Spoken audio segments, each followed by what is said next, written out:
Hello everyone, welcome to school education. আমরা এখানে বেশ কিছু ইম্পর্টেন্ট প্রশ্ন এবং উত্তর নিয়ে আলোচনা করব। এটা হচ্ছে মক টেস্ট 1, অর্থাৎ এটাই ফার্স্ট পার্ট দেওয়া হচ্ছে মক টেস্টের। প্রত্যেকটা প্রশ্ন দেখে প্রথমে আপনারা নিজেরা চেষ্টা করবেন সেই প্রশ্নের সঠিক উত্তর করার। যদি সেক্ষেত্রে আপনারা উত্তর না করতে পারেন তো আমরা তো সেক্ষেত্রে বলে দেবই। এবং প্রত্যেকটা প্রশ্ন আগেই বললাম মোস্ট ইম্পর্টেন্ট, এবং প্রত্যেকটা প্রশ্ন কিন্তু চাকরির পরীক্ষার জন্য খুবই গুরুত্বপূর্ণ। সুতরাং বুঝতেই পারছেন যে ভিডিওটা চাকরির পরীক্ষার জন্য কতটা ইম্পর্টেন্ট হতে চলেছে। তো দেখে নেওয়া যাক এখানে কোন কোন প্রশ্ন আলোচনা করা হয়েছে। প্রথমেই যে প্রশ্নটা রয়েছে, কৈবত্য বিদ্রোহের নেতা কে ছিলেন? কৈবত্য বিদ্রোহ কোন বংশের আমলে হয়েছিল? কৈবত্য বিদ্রোহ হয়েছিল পাল বংশের আমলে। কৈবত্য বিদ্রোহের নেতা কে ছিলেন? এখানে অপশান রয়েছে, option A Dhruva, option B Divya, option C বৈদ্যদেব, অপশান ডি ভীম। এর সঠিক উত্তর হচ্ছে অপশান বি দিব্য। কৈবত্য বিদ্রোহের নেতা ছিলেন দিব্য। নেক্সট প্রশ্ন, মহাত্মা গান্ধী কাকে তার রাজনৈতিক গুরু মানতেন? এখানে option A Tolstoy, option B Dadabhai Naoroji, option C Gopalkrishna Gokhale, option D Umeshchandra Banerjee. দেখুন আপনারা এর সঠিক উত্তর করতে পারেন কি পারেন না, তো বলে দেওয়া যাক। এর সঠিক উত্তর হচ্ছে অপশান সি গোপালকৃষ্ণ গোখলে। গোপালকৃষ্ণ গোখলে ছিলেন গান্ধীজির রাজনৈতিক গুরু। গান্ধীজি আর এক ব্যক্তিকে তার আধ্যাত্মিক গুরু মানতেন। এই অপশানে কিন্তু তার নামও আছে। দেখুন আপনারা বলতে পারেন নাকি, তিনি হচ্ছেন টলস্টয়। মহাত্মা গান্ধী টলস্টয়কে তার আধ্যাত্মিক গুরু মানতেন এবং গোপালকৃষ্ণ গোখলেকে তার রাজনৈতিক গুরু মানতেন। দুটো প্রশ্নই কিন্তু খুব ইম্পর্টেন্ট, এক্ষেত্রে কনফিউশন হয়ে যায় যে রাজনৈতিক গুরুকে আধ্যাত্মিক গুরুকে, এই দুটো কিন্তু মাথায় রাখতে হবে। নেক্সট প্রশ্ন, সেন বংশের ইতিহাস কোন শিলালিপি থেকে জানা যায়? যে কোনো বংশের ইতিহাস আমরা প্রাচীন যুগ বলুন, মধ্যযুগ বলুন, যে সময়কার ইতিহাস বলুন, আমরা হয় শিলালিপি নয় সেই সময়কার বিভিন্ন রকম ব্যবহৃত জিনিসপত্র বা মুদ্রা বা সেই সময়কার দার্শনিক বা পণ্ডিতদের লিখে যাওয়া গ্রন্থ বা রচনা থেকে আমরা জানতে পারি।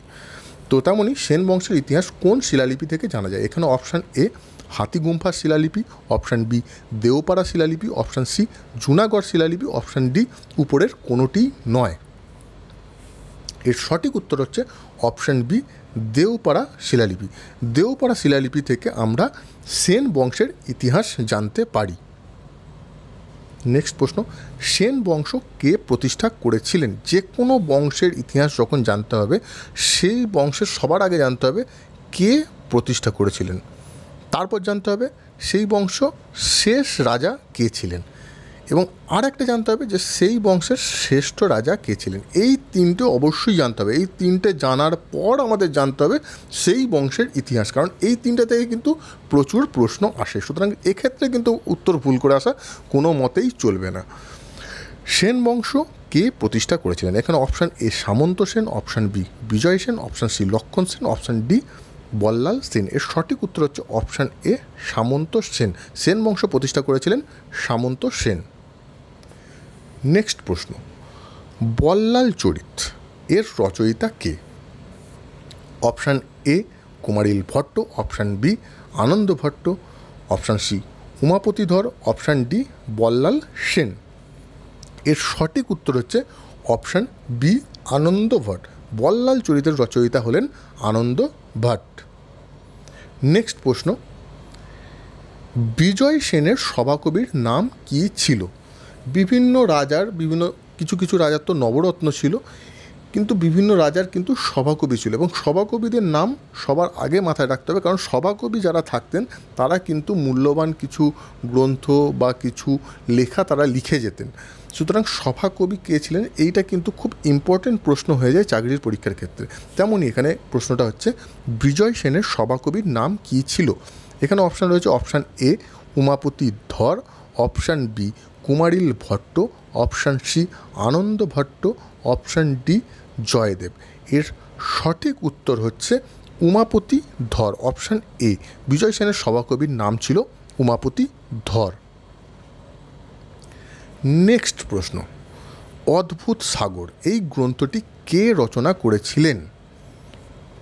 এখানে option A Umapati Dhar, option B Ballal Sen, option C Ananda Bhatta, option D Jayadeva. এর সঠিক উত্তর হচ্ছে অপশান বি বল্লাল সেন। বল্লাল সেন রচনা করেছিলেন অদ্ভুত সাগর গ্রন্থটি।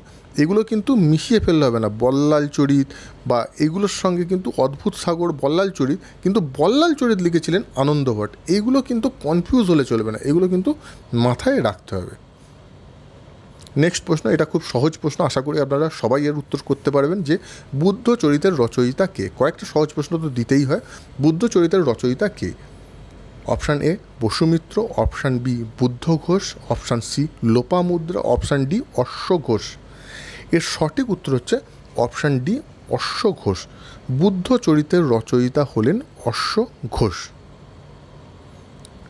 নেক্সট প্রশ্ন, বৌদ্ধ ঐতিহাসিক তারানাথ কোন দেশের লোক ছিলেন? এখানে option A Mongolia, option B Sumatra, option C তিব্বত, অপশান ডি চীন। এর সঠিক উত্তর কি বলে দেওয়া যাক? এর সঠিক উত্তর, এর সঠিক উত্তর হচ্ছে অপশান সি তিব্বত।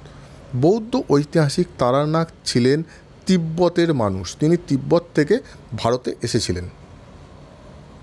নেক্সট প্রশ্ন, সেন বংশের শেষ রাজা কি? আমি আগেই বলেছি যে কোনো বংশ নিয়ে আলোচনা করলে সবার আগে সেই বংশের প্রতিষ্ঠাতা, শেষ রাজা এবং শ্রেষ্ঠ রাজার নাম জানতে হবে। তেমনই এখানে আবার সেই প্রশ্ন, সেন বংশের শেষ রাজা কে ছিলেন? এখানে অপশান রয়েছে সামন্ত সেন, বিজয় সেন, বল্লাল সেন, লক্ষণ সেন। এর সঠিক উত্তর হচ্ছে অপশান ডি লক্ষণ সেন। সেন বংশের শেষ রাজা ছিলেন লক্ষণ সেন। আজকে এই 10টা হিস্ট্রির প্রশ্ন ছিল, এবার কিছু থাকবে জেনারেল সায়েন্সের প্রশ্ন। নেক্সট প্রশ্ন, লবণ জলের স্ফুটনাঙ্ক কত? এখানে অপশান রয়েছে option A 101 degree Celsius, option B 105 degree Celsius, option C 109 degree Celsius, option D 115 degree Celsius. এর সঠিক উত্তর হচ্ছে অপশান সি 109 ডিগ্রি সেলসিয়াস, অর্থাৎ লবণ জলের স্ফুটনাঙ্ক হচ্ছে 109 ডিগ্রি সেলসিয়াস। নেক্সট প্রশ্ন, কোন প্রাণীর রক্তরসে হিমোগ্লোবিন থাকে না? এখানে অপশান রয়েছে মানুষ, সাপ, কেঁচো, ব্যাঙ। একটু ভালো করে ভাবুন যে হিমোগ্লোবিন থাকে না, মানুষের রক্তের রং কী, সাপের রক্তের রং কী, ব্যাঙের রক্তের রং কী, আর কেঁচো যদি কাটা হয় কী হবে? এর প্রশ্নের অ্যান্সার খুব সহজ, যে কোন প্রাণীর রক্তের রসে হিমোগ্লোবিন থাকে না, তার সঠিক উত্তর হচ্ছে কেঁচো, অপশান সি। কেঁচোর রসে হিমোগ্লোবিন থাকে না। নেক্সট প্রশ্ন, বেগুনি রক্ত দেখা যায় কোন প্রাণীর দেহে? এখানে অপশান এ গোলকৃমি, অপশান বি ফ্রিতাকৃমি, অপশান সি কাঁকড়া, অপশান ডি চিংড়ি। এটা কিন্তু খুব ইম্পর্টেন্ট প্রশ্ন, আগের প্রশ্নটার মতো কিন্তু এত সহজে আপনি এর উত্তর বার করতে পারবেন। এর উত্তর কিন্তু আপনাকে জানতে হবে। বেগুনি রক্ত দেখা যায় গোলকৃমির দেহে, সুতরাং বেগুনি রক্ত দেখা যায় কোন প্রাণীর দেহে? গোলকৃমি, অপশান এ এখানে সঠিক উত্তর। নেক্সট প্রশ্ন, কাকে নিউক্লিয়ার ফিজিক্সের জনক বলা হয়? এখানে অপশান রয়েছে option A Swanson, option B ওয়ার্মিং, option C Rutherford, option D Prafulla Ray. এর সঠিক উত্তর হচ্ছে অপশান সি রাদারফোর্ড। রাদারফোর্ডকে নিউক্লিয়াস ফিজিক্সের জনক বলা হয়। নেক্সট প্রশ্ন, নিম্নের কোনটি পরিবর্তিত কাণ্ড? এখানে অপশান রয়েছে গাজর, বিট, মূলা, আদা। এর সঠিক উত্তর হচ্ছে অপশান ডি আদা। আদা হচ্ছে একটি পরিবর্তিত কাণ্ড। এতক্ষণ আমরা জেনারেল সায়েন্স নিয়ে আলোচনা করলাম, এবার একটু জিওগ্রাফি নিয়ে আলোচনা করা যাক, কারণ সমস্ত রকমের প্রশ্নই থাকতে হবে, যে কোনো পরীক্ষায় বিভিন্ন জায়গা থেকে প্রশ্ন আসে, সুতরাং বিভিন্ন জায়গা কভার করতে হবে। তো দেখা যাক এবার জিওগ্রাফির কিছু প্রশ্ন। ঘন ঘন বন্যার কারণে কোন নদীকে বিহারের দুঃখ বলা হয়? আমরা কিন্তু জানি ঘন ঘন বন্যার কারণে কোন নদীকে বাংলার দুঃখ বলা হয়। প্রথমেই অপশানে রয়েছে দামোদর। দামোদরকে বাংলার দুঃখ বলা হয়। এবার বাংলার দুঃখ বিহারের দুঃখ এক করে যেন দামোদর উত্তর করে চলে আসবে না, তাহলে কিন্তু উত্তর ভুল হয়ে যাবে। ঘন ঘন বন্যার কারণে কোন নদীকে বিহারের দুঃখ বলা হয়? এখানে অপশান রয়েছে দামোদর, কোশি, গণ্ডক, বুড়িগঙ্গা। এর সঠিক উত্তর হচ্ছে অপশান বি কোশি। কোশি নদীকে বিহারের দুঃখ বলা হয় কারণ কোশি নদীতে ঘন ঘন বন্যা দেখা দেয়, যেমন বাংলায় দামোদর নদীতে দেখা যায়। আপনারা যদি এখনও পর্যন্ত আমাদের এই চ্যানেল সাবস্ক্রাইব না করে থাকেন তো তাড়াতাড়ি সাবস্ক্রাইব করে নিন, যাতে আমরা সবাই একসঙ্গে যুক্ত থাকতে পারি, আমাদের প্রত্যেকটা ভিডিওর নোটিফিকেশান আপনারা পেতে পারেন এবং প্রত্যেকটা ভিডিও দেখে আপনারা আপনাদের চাকরির পরীক্ষার প্রিপারেশান নিতে পারেন। সো এখনও যদি সাবস্ক্রাইব না করে থাকেন প্লিজ সাবস্ক্রাইব করে নিন। নেক্সট প্রশ্ন, কোন রাজ্য কফি উৎপাদনে প্রথম? এখানে option A Telangana, option B Karnataka, option C Kerala, option D Odisha. এর সঠিক উত্তর হচ্ছে অপশান বি কর্ণাটক। কফি উৎপাদনে ভারতের মধ্যে প্রথম রাজ্য হচ্ছে কর্ণাটক। নেক্সট প্রশ্ন, ঈশ্বরের দেশ নামে পরিচিত ভারতের কোন রাজ্য? এখানে option A Himachal Pradesh, option B Uttarakhand, option C Kerala, option D Kashmir. এখানে কিন্তু আপনারা খুব কনফিউজ হয়ে যাবেন। হিমাচল প্রদেশ বা উত্তরাখণ্ডকে কিন্তু অনেক স্টুডেন্ট কিন্তু এর সঠিক উত্তর করে আসবে, কিন্তু এর সঠিক উত্তর হিমাচল প্রদেশও নয়, উত্তরাখণ্ডও নয়। এর সঠিক উত্তর হচ্ছে অপশান সি কেরল। কেরলকে ঈশ্বরের দেশ নামে বলা হয়। নেক্সট প্রশ্ন, বন্দিপুর জাতীয় উদ্যানটি কোথায় অবস্থিত? এখানে অপশান রয়েছে কর্ণাটক, মধ্যপ্রদেশ, মহারাষ্ট্র, ওড়িশা। এর সঠিক উত্তর হচ্ছে অপশান এ কর্ণাটক। বন্দিপুর জাতীয় উদ্যানটি অবস্থিত হচ্ছে কর্ণাটকে। নেক্সট প্রশ্ন, এই প্রশ্নটা কিন্তু খুব ইম্পর্টেন্ট। আপনাদের যদি জিওগ্রাফির ভালো নলেজ না থাকে, আঞ্চলিক জিওগ্রাফি, তাহলে কিন্তু এর সঠিক উত্তর করতে পারবেন না।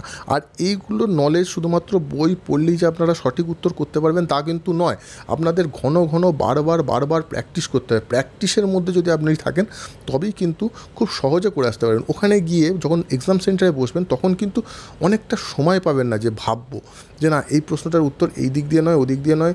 এত কিছু ভাবার আপনি টাইম পাবেন না। 200টা প্রশ্নের উত্তর দিতে হবে খুবই অল্প টাইম, বা কোনো ক্ষেত্রে 100টা প্রশ্নও থাকে কিছু কিছু পরীক্ষায়। তো সেক্ষেত্রে বুঝতে পারছেন যে আপনি একটা প্রশ্নের জন্য 1 মিনিট সময়ও পুরোপুরি হিসাব মতো পাবেন না, কারণ আপনার ম্যাথের জন্য কিছুটা টাইম বেশি লাগবে, আপনার জেনারেল যে ইন্টেলিজেন্স আছে সেখানে যে কোশ্চেনগুলো থাকবে সেখানে বেশ কিছুটা টাইম লাগবে। সুতরাং এই প্রশ্নগুলো আপনাদের দেখা মাত্রই উত্তর করে আসতে হবে, সুতরাং বেশি ভাবার আপনি টাইম পাবেন না। সুতরাং এর জন্য দরকার হচ্ছে রেগুলার প্র্যাকটিস। এখানে প্রশ্নটা রয়েছে কি, নর্মদা ও তাপ্তি নদীর মাঝে অবস্থিত কোন পর্বত? এখানে অপশান রয়েছে আরাবল্লী পর্বত, সাতপুরা পর্বত, বিন্ধ্য পর্বত, উপরের কোনোটি নয়। এর সঠিক উত্তর হচ্ছে অপশান বি সাতপুরা পর্বত। সাতপুরা পর্বত নর্মদা ও তাপ্তি নদীর মাঝে অবস্থিত। অনেক কটা জিওগ্রাফির প্রশ্ন হলো, এবার কিছু জেনারেল ইন্টেলিজেন্স এবং জেনারেল নলেজ থেকে কিছু প্রশ্ন দেখে নেওয়া যাক। আব্রাহাম লিঙ্কন কোন দেশের প্রেসিডেন্ট ছিলেন? এখানে অপশান রয়েছে মার্কিন যুক্তরাষ্ট্র, ইউনাইটেড কিংডম, জার্মানি, ফ্রান্স। এর সঠিক উত্তর হচ্ছে অপশান এ মার্কিন যুক্তরাষ্ট্র। আব্রাহাম লিঙ্কন মার্কিন যুক্তরাষ্ট্রের প্রেসিডেন্ট ছিলেন। নেক্সট প্রশ্ন, এটা হচ্ছে জেনারেল ইন্টেলিজেন্স থেকে। 1, 9, 25, 49, 81, মাঝখানে জিজ্ঞাসা চিহ্ন, তারপর 169 বা 169। তাহলে মাঝখানে জিজ্ঞাসা চিহ্নর জায়গায় কোন সংখ্যাটা হবে? এখানে কি আছে, 1 থেকে 9, 9 থেকে 25, 9 থেকে 25, তাহলে মাইনাস করুন, কত অ্যান্সার আসছে? 1 থেকে 9-এর মধ্যে মাইনাস করলে 8, 8 ইন্টু 2 16, 16 প্লাস 9 কত হচ্ছে? 25। এবার 16-র সঙ্গে 8 যোগ করুন, 24, 24 প্লাস 25 কত হচ্ছে? 49।